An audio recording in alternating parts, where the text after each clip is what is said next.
हमने जनहितैषी भी कई सारे निर्णय किए कि अब हमारे यहाँ पर आमतौर पर बीमारों को लेकर के आने के लिए एम्बुलेंस होती है, और किसी कारण से किसी की मृत्यु अगर हो जाए तो कोई हाथ में, कोई ठेले पे, कोई काय से ले जाता था। हमारी सरकार ने निर्णय किया कि सभी हॉस्पिटल में सब वाहन दे करके, जो जहाँ, क्योंकि भौगोलिक रूप से हमारा राज्य बड़ा है, तो हर व्यक्ति को संवेदनशीलता के आधार पर उसको अपने घर तक पहुंचाने के लिए सरकार सब वाहन देने की तरफ आगे बढ़ी। रानी दुर्गावती के नाम पर हमने अपनी रानी दुर्गावती जी का 500 जन्म शताब्दी वर्ष चल रहा है, इसलिए उनके पहली राजधानी गढ़मंडला की राजधानी जबलपुर में थी, उनके नाम पर हमने कैबिनेट की।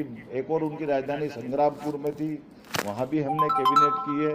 साथ ही साथ कोदो कुटकी पे हमारी तरफ से 1000 का अनुदान जोड़ते हुए रानी दुर्गावती योजना के आधार पर श्री अन्न योजना को भी प्रोत्साहन देने का निर्णय किया है। किसानों के लिए सीधे सीधे साइबर तहसील की व्यवस्था देश में पहली बार लागू की है।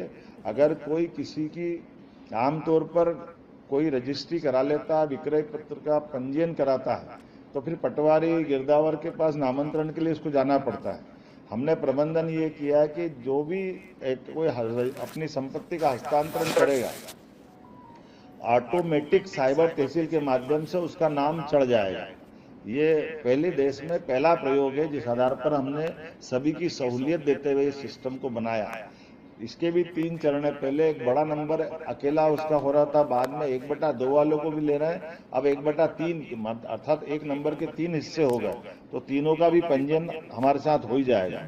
इसी प्रकार से प्रधानमंत्री जी के एक पेड़ में माँ के नाम, इस अभियान के लिए भी हमने काम चलाया। पुराने जल स्रोतों के संरक्षण और पुनर्जीवन के लिए भी जल गंगा अभियान हमने चलाया है।